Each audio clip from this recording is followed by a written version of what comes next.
Jadi mungkin kita bisa mulai dari bahas soal yang tadi teman kalian kirim. Kan aku coba share screen dulu. Oh ya, aku jadi bahasnya mulai dari pertanyaannya dia aja. Maksudnya mulai dari bahas yang soal yang ditanya sama teman kalian aja. Nah, oke. Udah kelihatan ya seharusnya. Udah, Kak. Oke. Di sini soal yang B ditanya ini materinya berarti dari asam basa ya buat kimia A. Oh ya, di sini ada yang kimia B atau nggak ada? Kalau ada boleh langsung raise hand aja atau chat atau on mic. Kayaknya nggak ada ya. Kayaknya yang kimia B lagi nyiapin tes par buat besok. Oke. Mungkin langsung aja bahas yang ini. Kalau aku lupa gitu boleh diingetin aja atau teman-teman mau jawab dulu. Yang B itu ini materi teori asam basa. Ion NO2- sama ion NO3- mana yang lebih apa? Sifatnya di sini yang lebih basa atau yang lebih asam itu yang mana? Ada yang mau jawab dulu?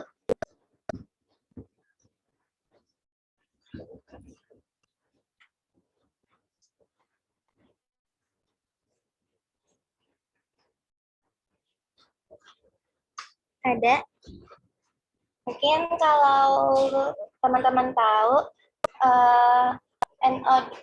NO2- sama NO3- itu kan dia ion hasil penguraian dari asam nitrit dan asam nitrat ya. Dan teman-teman juga tahu kalau mereka tuh mempunyai sifat yang berbeda banget. Kalau asam nitrat itu asam yang kuat dan asam nitrit itu asam yang lemah. Jadi ketika dia sudah melepaskan ion, mungkin aku sambil menunjuk kali ya. Ini ada apakah ada sesuatu? Ya, nggak apa-apa. Kalau misalnya dia berubah menjadi ion seperti NO2- dan NO3- ini, berarti dia akan menjadi spesies basa atau konjugatnya gitu. Karena di awalnya asam, berarti konjugatnya adalah basa.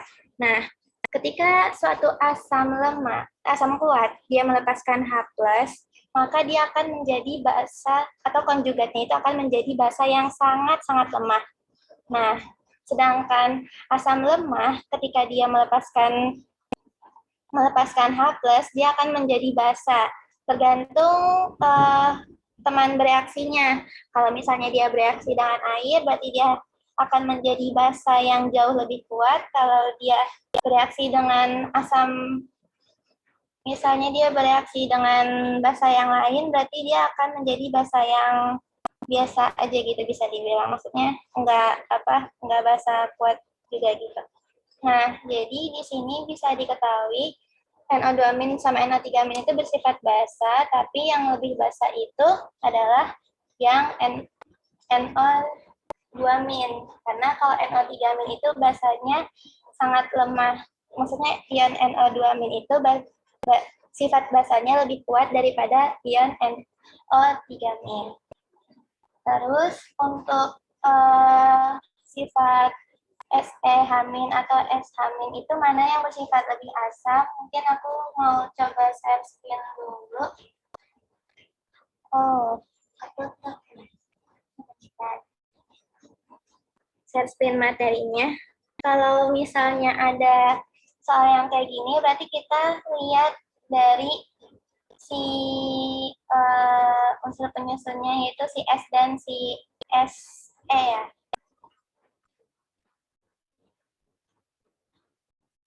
Iya, SE. Nah, berarti mereka kan itu satu golongan. itu satu golongan dengan O, dan berarti dia memiliki perbedaan tuh. Nah, apa perbedaan di sana? Aku pindah share screen ke sini. Aku share layar kali ya. Oke. Nah, dari sini kita bisa tahu kalau misalnya suatu asam itu bisa apa namanya bisa meningkat kekuatan asamnya atau berkurang. Kalau di sini kita lihat yang meningkat aja bisa meningkat kalau dia tuh dalam satu periode tuh dia yang paling kanan, dia yang paling kuat asamnya, dan yang paling bawah kalau dalam satu golongan dia yang paling kuat asamnya. Nah, berarti kalau misalnya S sama SE, itu yang paling kuat yang mana? Yang paling kuat berarti kan si SE ya, karena SE itu di bawah S. Habis O kan di golongan 6A itu O, S, terus baru SE. Terus kita balik ke soal yang tadi. Yang tadi tuh ditanya apa? Nah, karena yang tadi tuh ditanya SEH min dan SH min, berarti bukan kalau misalnya dia dalam H2SE dan H2S, emang yang paling kuat itu si H2SE ya, tadi yang paling bawah, dibandingin H2S asamnya. Nah, ketika dia sudah melepaskan H plusnya, berarti sifatnya akan seperti tadi. Berarti si SEH min itu akan menjadi basa yang sangat lemah. Kalau basa yang sangat lemah itu berarti dia masih lebih asam kan daripada si SH min. Karena di sini pertanyaannya tuh tentukan spesies yang lebih bersifat asam buat SEH min atau SH min, makanya kita jawabnya dalam asam gitu, bukan dalam basa. Karena kita tahu tadi H2SE itu lebih kuat asamnya daripada H2S, dan ketika H2SE melepaskan satu proton, dia menjadi SEH- itu menjadi basa yang sangat lemah, berarti dia sifat asamnya lebih kuat daripada si SH-. Berarti asam yang lebih kuat itu ya si SEH- daripada si SH-. Mungkin Rivaldi mau lanjut ke soal yang C. Aku mau minum dulu. Halo Rivaldi, ada? Oh, oke.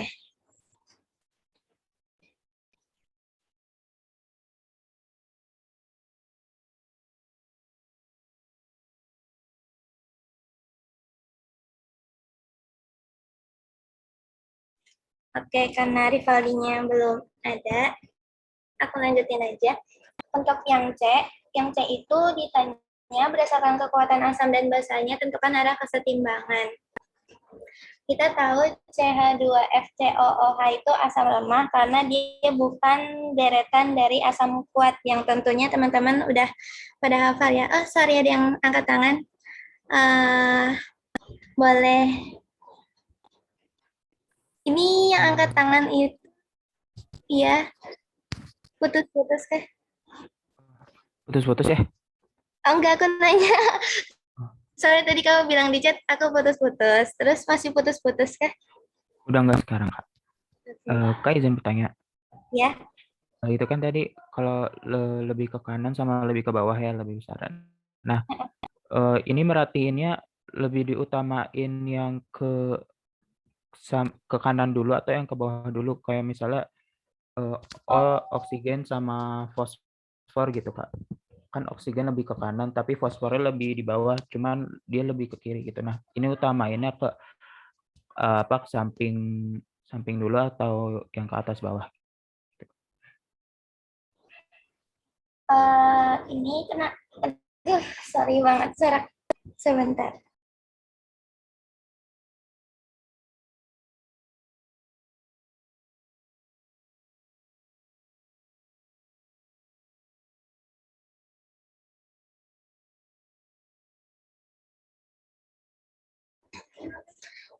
Aku izin jawab.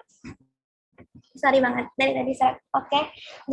Jadi kalau ini sebenarnya kenapa sih kita tuh yang paling semakin ke kanan dia semakin semakin asam, dan semakin ke bawah dia tuh semakin asam.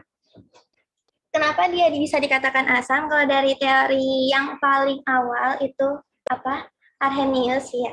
Dia tuh bisa disebut asam kalau dia bisa melepaskan, oh bukan, berarti Bronsted Story. Dia dikatakan asam dia kalau bisa melepaskan proton gitu. Dia mendonorkan proton. Nah, semakin si H itu ketika berikatan dengan atom atau unsur yang semakin elektronegatif, berarti kemungkinan si proton atau H+ itu untuk lepas semakin besar kan. Nah, berarti ya itu karena semakin ke kanan dan semakin ke bawah itu elektronegatifan semakin tinggi atau semakin elektronegatif suatu unsur, maka dia akan menjadi semakin asam. Nah, kalau misalnya ada kondisi seperti itu, seharusnya di soal diketahui nilai keelektronegatifan atau dikasih tabel keelektronegatifan gitu. Dan yang mana yang lebih elektronegatif. Nah, semakin elektronegatif dia semakin kuat asamnya. Kayak gitu sih. Apa sudah cukup menjawab? Sudah Kak, terima kasih. Oke, mungkin kita lanjut ke soal berikutnya. Ya, jadi buat C yang I ini, kita udah tahu ini unsur-unsur yang molekul yang panjang ini asam organik. Dia itu sifatnya asam lemah. Tapi ketika dia bereaksi dengan air, karena kita tahu kan air itu pH-nya 7 gitu. Kalau misalnya di temperatur 25 derajat Celcius. Nah, berarti kekuatan antara asam dan air ini mana yang paling kuat? Ya jelas asam lemah ini. Dan berarti kalau dibandingin si asam lemah dan si air, kekuatan asamnya yang paling besar itu si asam. Nah, jadi seakan-akan di sini si asam lemah itu dia asamnya kuat, sedangkan si H2O ini akan menjadi basa. Nah, terus habis itu dia melepaskan proton kan, dan diberikan ke air. Jadi, tentu saja arah kesetimbangan itu, aku coba ubah share screen aku ke materi kesetimbangan. Oh, ini sorry, kesetimbangan asam basa ya. Sebentar.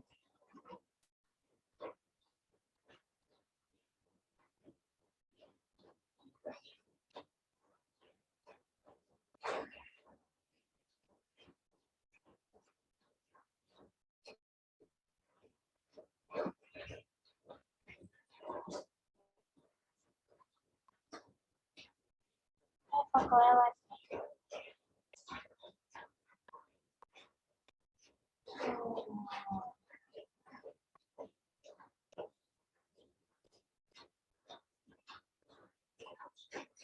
Oh, sorry, dia masih materi dari asam basa.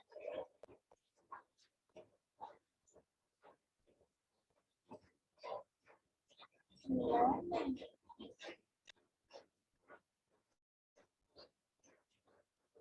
Aku bisa memberikan materi. Nah, ini dia. Oke, jadi seperti ini tentang kecenderungan kesetimbangan itu akan ke arah mana. Ya, jadi kalau misalnya di sini ada prinsip kalau asam atau basa yang lebih lemah itu akan menghasilkan pasangan konjugat yang lebih kuat, seperti yang udah dibahas di soal yang B tadi. Sebaliknya, kalau asam atau basa yang lebih kuat, dia akan menghasilkan pasangan konjugat yang lebih lemah. Nah, sini bisa dilihat dari ada asam lemah dan basa lemah di kiri, dan ada asam kuat dan basa kuat di kanan. Nah, kesetimbangannya itu akan ke kiri, ya, karena jelas ya dari yang kuat ke yang lemah.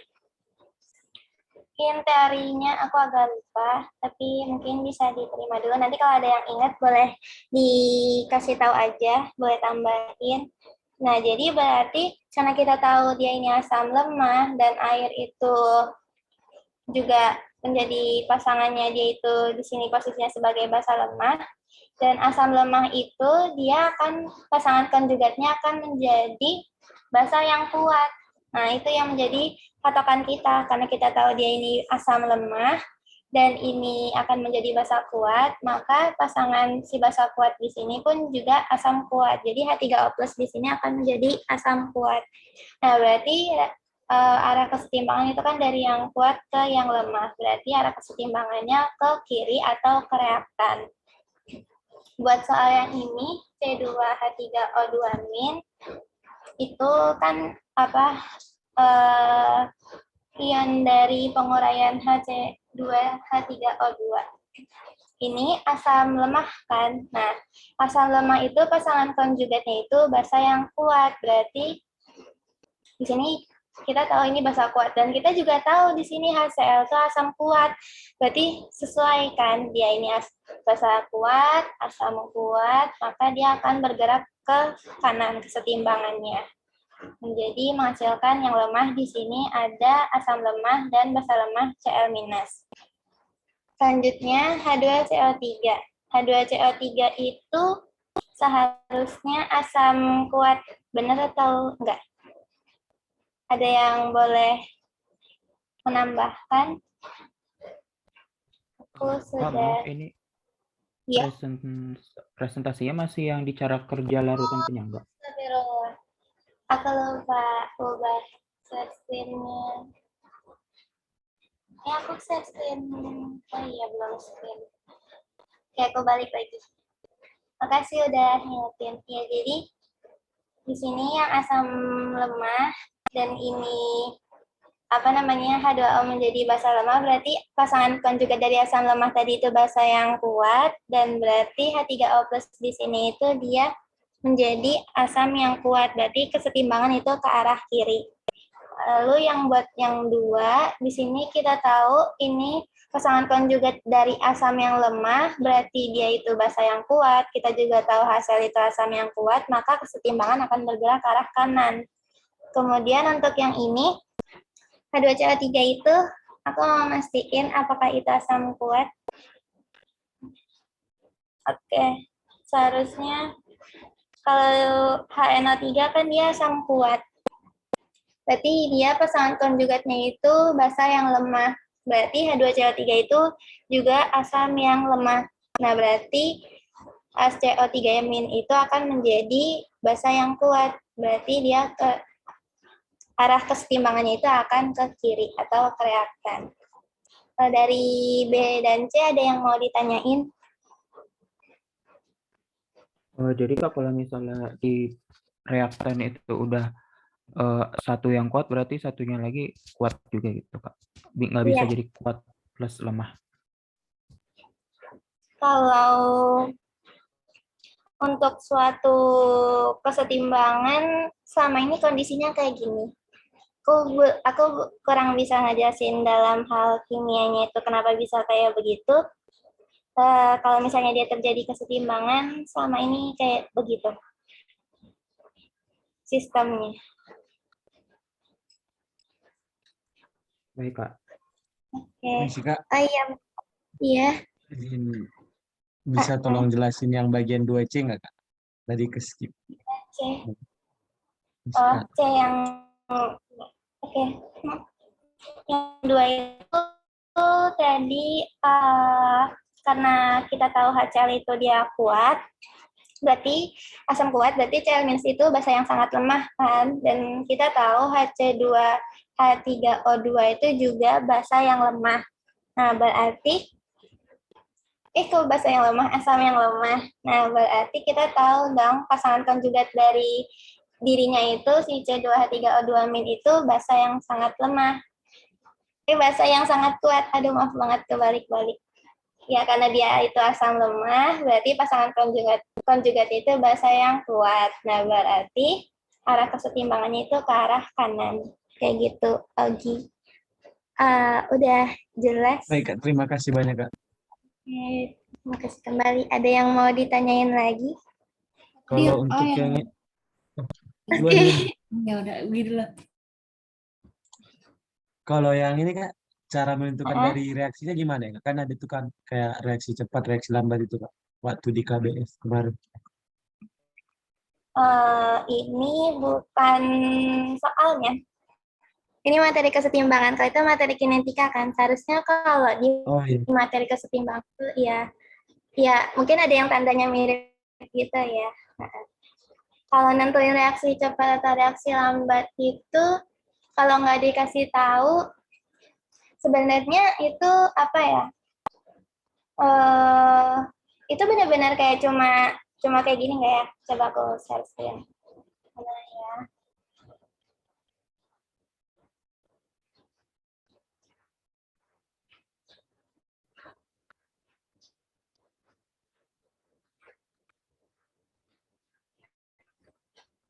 Oh iya, Tasya mau nanya apa? Boleh. Tadi yang A, Kak, yang kuatnya yang mana, Kak? Yang A, Yang yang I, yang satu A. yang kuat yang mana? Ini dia asam yang tidak dikenal, berarti dia asam yang lemah. Berarti H2O di sini pasangannya dia juga basa yang lemah. Asam yang lemah itu pasangan konjugatnya itu basa yang sangat kuat, dan basa lemah H2O itu pasangannya itu asam yang sangat kuat. Berarti yang kuat itu yang di kanan, yang lemah itu yang di kiri. Kayak gitu. Berarti arah kesetimbangannya itu akan ke kiri atau ke reaktan. Kayak gitu. Untuk pertanyaannya Ogi, jadi di sini saya kayak ada kayak gini. Sebenarnya ini awalnya nggak dikasih tahu gitu, apa dikasih aja reaksi ini gitu. Terus kita suruh ngusulin mekanisme reaksi, atau dikasih usulan mekanisme reaksinya kayak gini.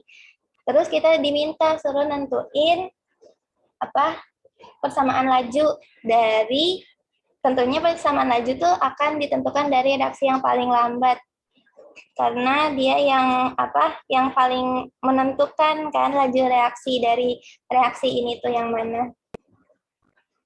Ya, Rivaldi, ada apa? Sebenarnya mau nambahin aja ya dari pernyataan Azah tadi tentang tadi tentang mekanisme reaksi ya, ini sekalian aja Zah tadi. Balik. Nah, sekalian nerangin aja. Mekanisme reaksi masuk kan Zah?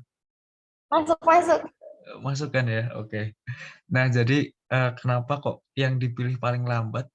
Itu ibaratnya kalian bisa kayak diibaratin kalau kalian lari maraton gitu ya. Lari maraton, lari estafet gitu kan.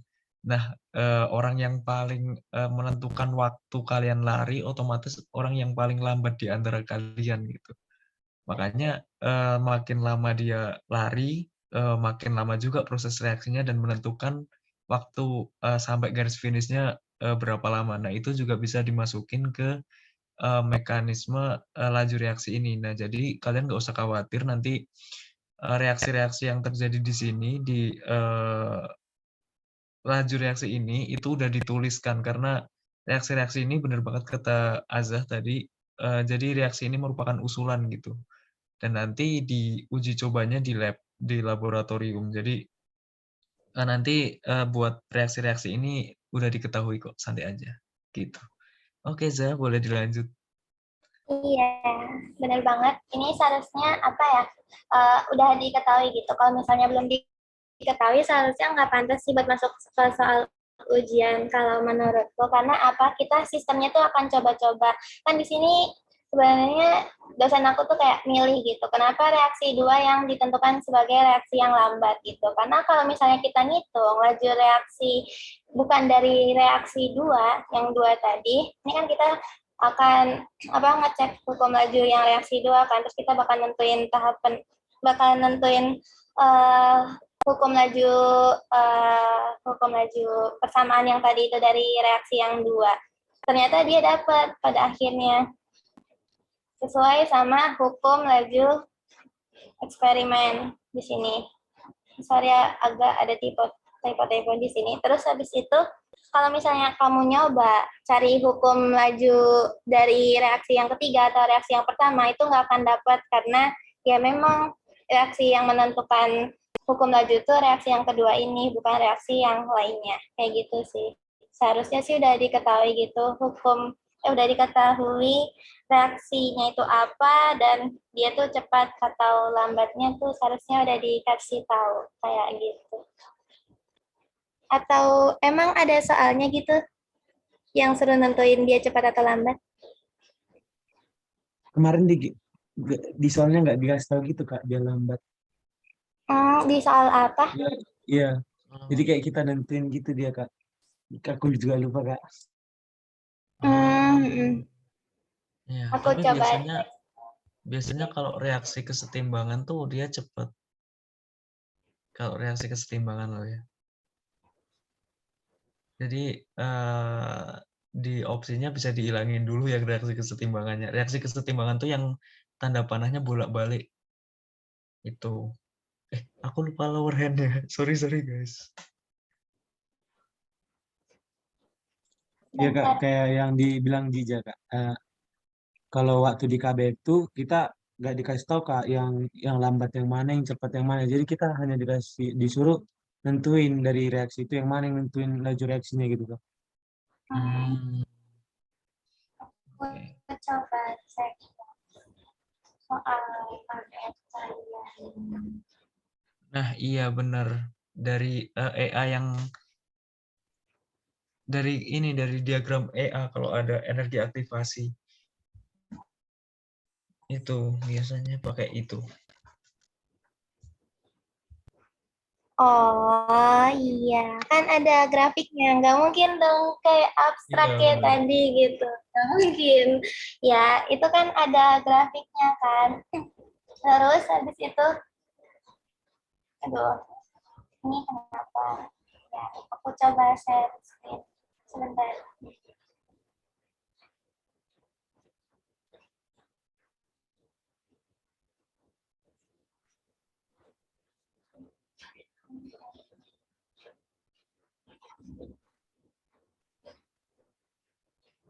Aku benar nggak ya soalnya?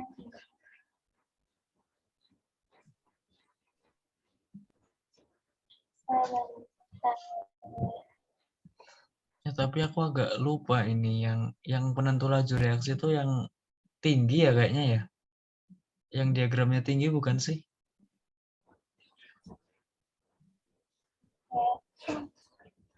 Nah, itu. Eh, Ini kayak yang ini Kak. Ini ditanya yang B kan ya tahap penentu laju merupakan reaksi yang mana gitu. Nah terus ini kan baru grafik aja gitu kan kayak mungkin apa eh, seharusnya ini tampaknya dia jelas kalau misalnya dari kan di sini dibilang mekanisme untuk reaksi penguraian N2O5. Berarti dari N2O5 di sini kursor aku tidak ya. Jadi N2O5 terurai menjadi NO3 NO2. Gimana ya? Sorry. Sebentar. Rivaldi bisa bantu jelasin enggak? Apa? Halo? Yang halo masuk kok. Oke. Apa?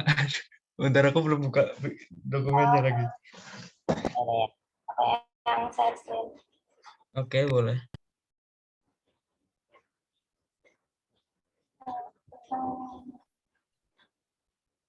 Oke. Ini udah ada pembahasannya kan ya, Zah? Iya, udah ada. Boleh aku lihat dulu nggak? Aku agak lupa. Sebenarnya pembahasannya di sini tidak mencerminkan. Oke, bentar. Benar ya? Bentar ya. Ini tuh tak muncul lagi. Spesies intermediate. Ntar aku buka. Itu soal nomor berapa, Zah? Soal nomor 4. Ada di yang kamu kirim nggak sih? Ada ya? Oke, ada. Nah, sip. Oke, bisa. Oke, pas ya. Oke, di sini diketahui kalau spesies yang berperan sebagai intermediate. Nah, intermediate itu apa sih gitu kan?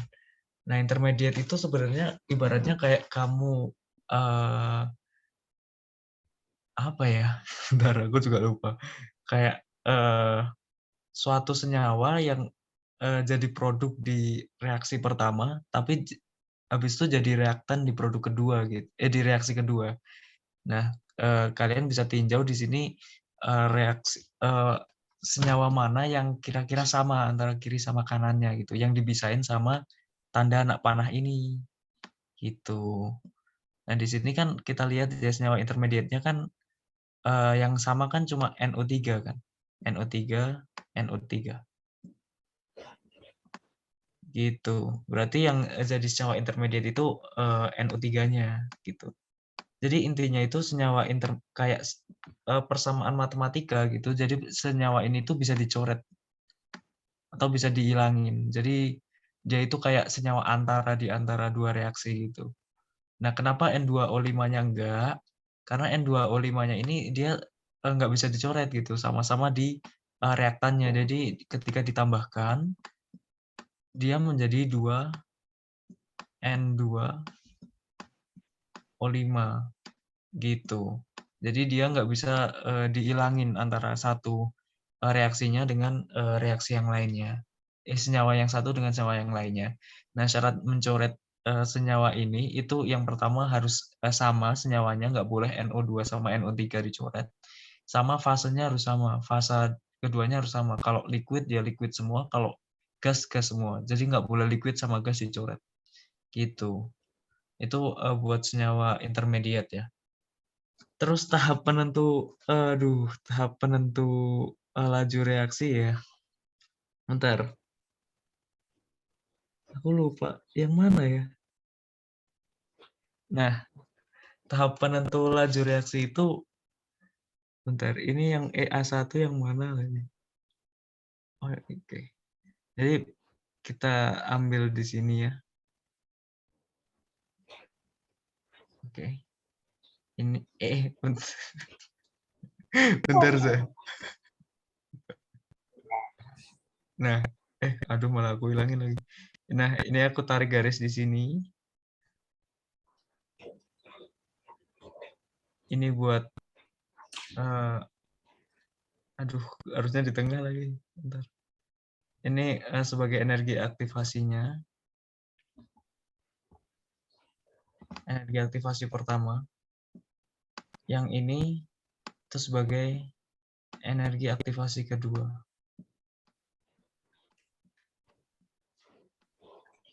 Nah, energi aktivasi itu perlu diketahui ya, energi aktivasi itu semacam kayak barrier gitu. Jadi ketika reaksi bisa berlangsung itu harus melampaui puncak ini, harus energinya harus lewat puncak ini. Nah, otomatis kira-kira nih mungkin bisa jawab di chat aja ya. Kalau energinya makin besar, bentar. Kalau energi aktivasinya makin besar, otomatis energi yang diperlukannya makin besar apa enggak?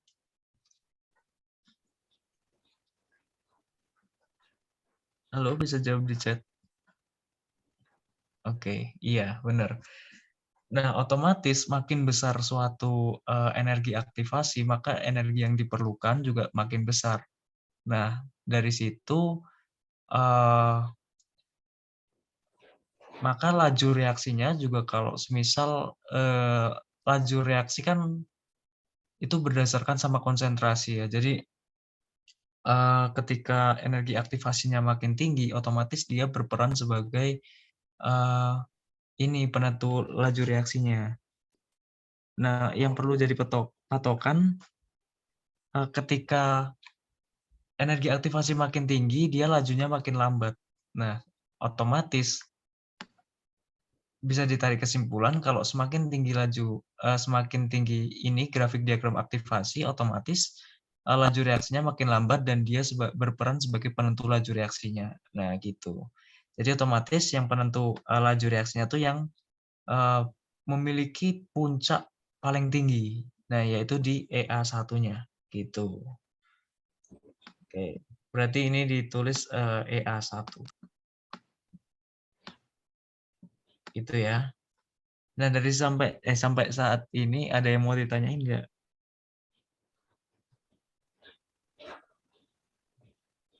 Nah, jadi gitu ya. Jadi nggak usah bingung lagi kalau semisal ini nggak ada laju lambat atau laju paling cepat. Tapi biasanya kalau laju kesetimbangan itu dia reaksinya berlangsung cepat. Laju kesetimbangan tuh yang lambangnya kayak gini, bolak-balik. Nah, itu reaksinya reaksi cepat, biasanya berlangsung dengan cepat. Nah, terus order reaksi untuk N2O5. Order reaksi untuk N2O5. Bentar. Oh, ini ya. Oke. Reaksi yang ini. Bentar. Nah, aduh, biasanya ya. Bentar, aku juga agak lupa.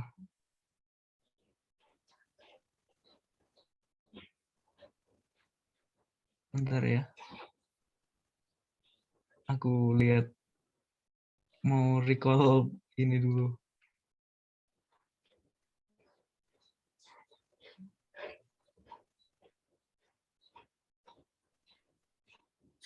Oke, mungkin aku bantu. Mungkin Azhar dulu coba. Nah, bener. Azhar dulu coba. Oke, berarti kan kita tahu ya, reaksi pertama itu reaksi yang lambat gitu. Itu jadi grafiknya itu sesuai aja gitu. Kurva grafik yang pertama itu dia buat reaksi yang pertama, energi aktivasi pertama itu buat reaksi pertama, energi aktivasi kedua tadi buat reaksi yang kedua. Nah, karena kita tahu reaksi pertama itu yang lambat, dan mungkin aku bisa coba share screen yang tadi tentang indikasinya. Nah, apa sih itu reaksi elementer? Kan ini tuh reaksi elementer definisinya. Dan kalau kalian tahu laju reaksi dari reaksi elementer itu kayak gini, sesuai dengan koefisiennya gitu. Jadi dia itu cuma A di sini ya, berarti dia K dikali kosinusnya. Oh, sorry, kan bisa aku nggak tadi. Terus kalau misalnya A-nya 2, pangkatnya 2, atau 1, ya pangkatnya masing-masing 1. Balik lagi ke soal yang tadi. Nah, berarti ini reaksi yang pertama, ya laju reaksinya itu adalah konsentrasi N2O5. Nah, order reaksi itu apa? Reaksi kan pangkat konsentrasi itu kita tahu. Jadi itu apa namanya? Itu kayak gitu.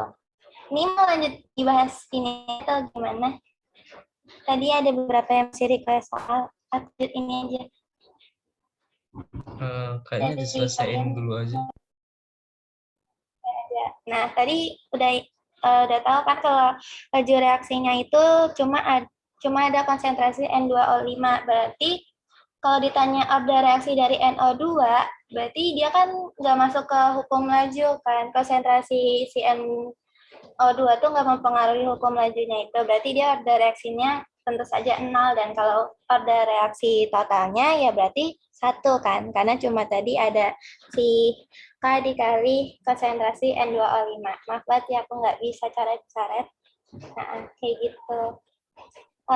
Udah cukup jelas? Boleh jawab di chat? Oke, iya Tasya. Itu kan order reaksi NO2-nya kan tadi nggak ada ya, Kak. Kalau misalnya mau ada buat NO2-nya itu, berarti di reaksi 2-nya harus ada NO2 gitu. Maksudnya biar dia misalnya ada gitu. Kayak gimana kalau misalnya ada? Kalau misalnya ada, ya kayak tadi, kayak kenapa ada reaksi N2O5 tuh ada dan nilainya 1. Ya karena di hukum lajunya itu, hukum laju, aku coba share gitu dulu ya, biar gampang. Kalau tadi, ini kan dia mekanisme reaksi untuk reaksi penguraian N2O5 kan sebenarnya bukan ini kan. Ini tuh mekanisme reaksinya. Reaksi penguraian N2O5 tuh bukan yang ini gitu. Ini reaksi elementer yang diajukan untuk mekanisme reaksi penguraian N2O5, dan ciri-ciri dari reaksi elementer itu, sebentar mana? Dia itu hukum lajunya tuh sesuai dengan atau mengikuti koefisien reaksi. Nah, berarti kalau dia mengikuti koefisien reaksi, berarti, salah. Berarti si hukum laju dari reaksi penguraian N2O5 itu bergantung cuma sama konsentrasi N2O5 yang di reaktan aja kan, berarti R-nya itu sama dengan K dikali konsentrasi N2O5. Pada reaksi itu apa sih? Mungkin untuk memastikan saja, ada di mana ya ada reaksi? Ada di awal seperti ini bukan? Ya. Pada reaksi itu ya ini pangkat dari konsentrasinya. Kalau misalnya dia nggak ada, ya berarti pangkatnya sama aja 0 kan? Nah berarti ada reaksinya 0 kayak gitu. Kalau order total itu apa? Jumlahin aja semua pangkat dari konsentrasinya kayak gitu. Udah jelas atau belum, Tasya? Mau lihat soalnya lagi, Kak. Nah, ini kan kata Kakak order reaksi yang NO2-nya 0 ya, karena nggak ada. Nah, kalau misalnya kita misalnya mau ada NO2, nah itu harusnya reaksinya ditulisnya kayak gimana, Kak? Mau ada ya? Uh-uh. Oh, ada pertanyaan kayak begitu kah? Soalnya kan ini udah dikasih gitu lah, kayak hukum lajunya tuh baik eksperimen ataupun secara teori kita mengajukan dari mekanisme reaksi pun dapatnya dia gitu. Jadi kalau cara membuat agar dia tuh terlibat dalam penentuan laju reaksi, aku kurang tahu sih apa itu bisa dilakukan atau enggak. Kayak gitu sih. Soalnya hukum laju tuh aslinya dia tuh dari eksperimen gitu. Nanti diperoleh sebenarnya apa gitu hukum lajunya. Kayak gitu sih. Oke, Kak. Makasih banyak, Kak. Oke. Benar. Iya, lanjut ke soal yang berikutnya. Oke. Mana tadi? Tadi yang minta bahas ini tuh, oke, kalau menghitung Ka dari larutan asam lemah, udah tahu atau belum?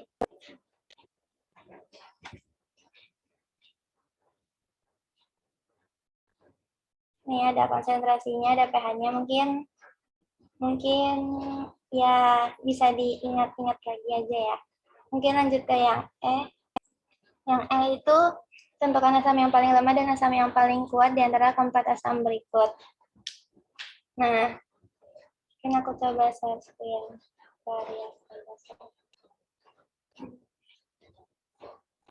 Nah, ini. Kalau misalnya ini berarti dia tuh kekuatan reaktif dari asam organik. Jadi di sini itu kita akan mencari mencari satu unsur, adakah suatu unsur di satu posisi sehingga menyebabkan elektron yang ada di sekitar sini, karena kan dia elektronegatif kan, ini ion, unsur-unsur ini, oksigen di sini, itu akan membuat elektron-elektron yang ada di sini tuh ketarik ke kiri gitu. Karena dia bersifat elektronegatif. Kita mencari apakah ada unsur X yang bersifat elektronegatif.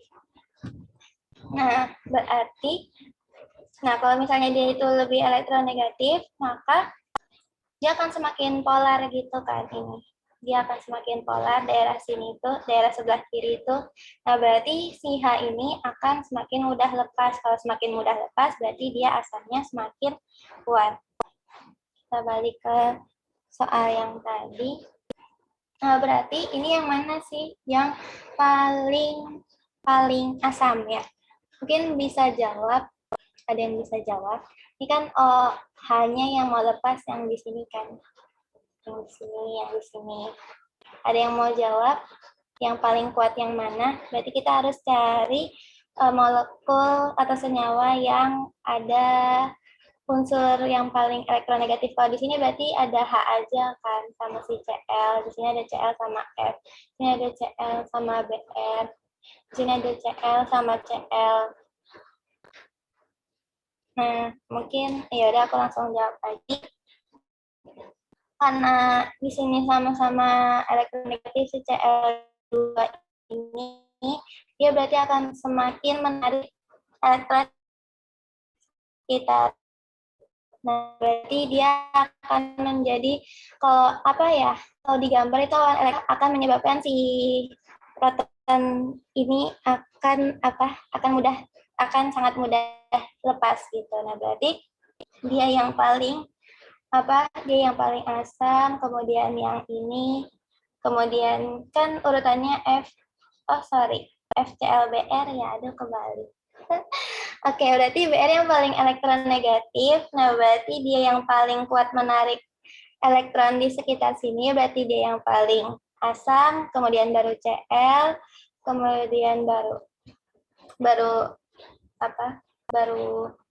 baru yang senyawa yang nomor 2 ini, dan terakhir yang ini, karena dia cuma punya atom Cl aja di sini. Kalau di sini kan ada 2 yang sangat elektronegatif, di sini ada 2, di sini ada 2. Berarti yang paling lemah itu yang 1, yang paling kuat itu yang 3. Kayak gitu. Mungkin udah jelas atau ada yang mau ditanya dari ini? Tadi kenapa BR lebih kuat dari F, Kak? Kenapa? Kenapa yang senyawa 3 lebih kuat dari senyawa 2? Kalau di materi struktur atom ya, dan tabel itu nama judul babnya apa? Yang tentang materi keelektronegatifan itu semakin kuat kalau ke bawah kan dalam satu golongan. Nah, berarti yang semakin elektronegatif kan si Br gitu dibandingkan Cl dibandingkan si F kayak gitu. Nah, berarti karena dia yang paling si F itu yang paling tidak elektronegatif, dia berarti kekuatan asamnya lebih lemah daripada si kali ini. Berarti dia yang paling lemah, terus habis itu yang kedua ini, yang ketiga ini yang paling lemah, terus ini yang paling lemah kedua, ini yang paling lemah ketiga, dan ini yang paling kuat gitu. Oke, terima kasih, Kak. Oke. Ini yang soal 2 apa ya? Ditanya tanggal, coba aku cek. Oh iya, dari Rivaldi mau bahas, ada yang nanya ke kamu, bukan? Dari aku nggak ada sih, Sa. Ada. Nggak ada, jadi aman ya. Kak, maaf. Ya. Iya, Apakah ini ada pembahasannya nanti? apa? Oh, pembahasan yang tadi. Iya. Mungkin boleh. Sebenarnya kalau ini karena baru dikasih tadi ya, jadi belum dibuat pembahasannya gitu. Oke. Baiklah. Mungkin ini kayak singkat-singkat aja kali ya. Karena kalian besok juga mau UTS. Jadi jangan malam-malam. Gimana tadi soalnya? Kok hilang? Oh, ini. Ini request nomor 2, 3, dan 4 juga. Tapi ini banyak banget. Ini bahas tentang sama reaksi yang menunjukkan sifat asam larutan enhancer sekal. Gimana ya? Bersama kata asam biasanya tentang air keseimbangan. Pada soal A, terus habis itu kalau arah, karena ini kekuatan asam basa itu arah kesetimbangan, berarti dari yang kuat ke yang lemah. Lihat aja HCl kan kuat, terus habis itu NH3 juga kuat, berarti dia arah kesetimbangannya ini ke kanan. Ini yang salah. Terus tentukan persamaan reaksi yang menunjukkan sifat asam larutan NH4Cl. Apa ya? Vivaldi tahu tidak? Gimana tuh? Ini aku udah share screen kan ya? Iya. Mm-mm. Yang menunjukkan sifat asam larutan NH4Cl. Aku coba ubah share screen-nya deh biar kalian enggak. Oh, coba. Reaksi yang menunjukkan Apa sifat coba? asam. Ini yang tadi bukan sih? Apa? Kok hilang? Kok hilang? Ya kayaknya Enggak, ini yang pakai persamaan tadi kan? Aduh, sama. Aku yang nggak kebayang. oke, reaksi yang menunjukkan sifat asam larutan NH4Cl ya. Gimana ya? Bentar, aku juga bingung. Tentukan persamaan reaksi menunjukkan sifat asam larutan NH4Cl. Oh, aku paham. Oke, sorry. NH3 ditambah HCl kan harusnya jadi NH4 plus ditambah Cl min, tapi mereka akan menyatukan karena mereka ion positif dan ion negatif. Terus habis itu kita tahu NH3 itu basa Iya, NH3 itu basa kuat. NH3 itu lemah. Oh iya, sorry. Oke, jadi persamaannya hampir kayak tadi berarti ya. NH3 itu basa lemah. Terus habis itu maka pasangan konjugatnya itu NH4 plus itu akan menjadi asam yang sangat kuat. Terus habis itu HCl itu asam yang lemah, berarti dia apa? Berarti pasangan konjugatnya si Cl minus itu akan menjadi basa yang sangat lemah. Nah, kita tahu NH4 plus tadi itu asam yang sangat kuat, Cl minus itu basa yang sangat lemah, berarti dia itu apa? Dia itu bersifat asam. Nah, terus reaksi apa sih yang menunjukkan dia itu bersifat asam? Si NH4 plus itu bisa direaksiin dengan air. Akan menghasilkan apa? Ya balik lagi jadi NH3 plus plus H plus, ya kan? Karena dia itu bersifat asam. Ya. Kalau asam itu kalau direaksiin dengan air, dia akan melepaskan H plus. Nah, kalau si Cl minus itu dia nggak bisa direaksiin sama air karena dia itu apa tadi basa yang sangat lemah. Jadi dia nggak akan bereaksi dengan air kayak gitu. Nah, iya ini kondisi tadi yang ditanyain sama teman kalian, kesetimbangan itu bisa nggak sih reaksi antara yang lama sama yang kuat? Iya bisa. Tapi kalau kondisi yang kayak tadi itu dia apa namanya? Yang kayak tadi dia tuh sama-sama asam, sama-sama basa yang lemah atau kuat gitu di kiri dan kanannya. Terus habis itu ini kesetimbangan pada soal yang A. Dia ke arah yang mana? Kalau nggak salah ini tuh nggak bisa langsung ditentuin kayaknya. karena dia yang satu ada yang kuat di kiri, ada yang kuat juga di kanan kayak gitu. Itu bisa ditentuin dari ada di materi kesetimbangan asam basa, sorry banget aku lupa. Ini sama tentukan pH larutan, mungkin bisa dicoba dihitung sama teman-teman.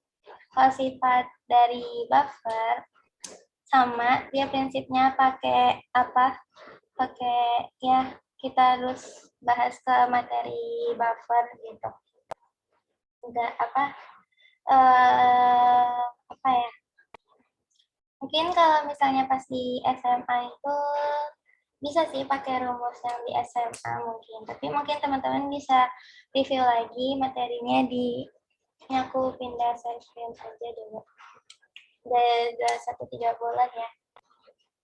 Nanti kalau misalnya salah saya yang belum kejawab, mungkin bisa aku coba jawab, tapi yang lain karena sedang aku tes juga, mungkin kurang tahu ya. Jadi mungkin bisa dibaca di PPT-nya Pak Rukmanida atau PPT dosen-dosen yang lain. Di sini ada contoh-contoh perhitungannya, jelas banget kayak gimana, itu persamaan Henderson dan Hasselbalch, itu bisa dicoba. Jadi kita nggak kayak pas SMA lagi, langsung masukin rumus aja gitu. Jadi kita bakalan tahu itu reaksi itu bergerak ke arah mana, atau itu buffernya tuh dia sistem kerjanya tuh kayak gimana, kayak gitu sih. Mungkin karena ada 2131, diudahin aja. Nanti teman yang lain mungkin Rivaldi juga bisa bantu buat jawab soal-soal yang lain, tapi kalau misalnya nggak keburu semua, jadi teman-teman ngerjain, ntar dikirim sedapatnya aja gitu, nanti tinggal ditambah-tambahin kayak teman-teman yang lainnya yang udah chat ke aku kayak gitu. Mungkin dari aku cukup sekian. Dari Rivaldi ada yang mau ditambahin? Oke, dari aku sebenarnya cukup sih, tapi aku jujur nggak bisa janji ya kalau semisal kalian tanya terus aku selesaiin dan jawab gitu ya, karena ini juga lagi lumayan chaos gitu sama akademik, jadi nanti tetap aku usahain buat kalian. Oke, Ya. gitu aja sih.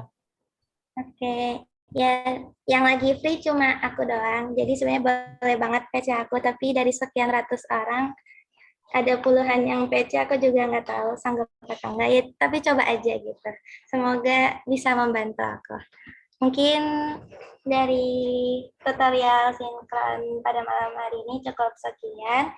Kurangnya mohon maaf. Bisa ditutup dengan doa masing-masing. Berdoa dipersilakan. Berdoa dicukupkan dan dilanjutkan di lain waktu.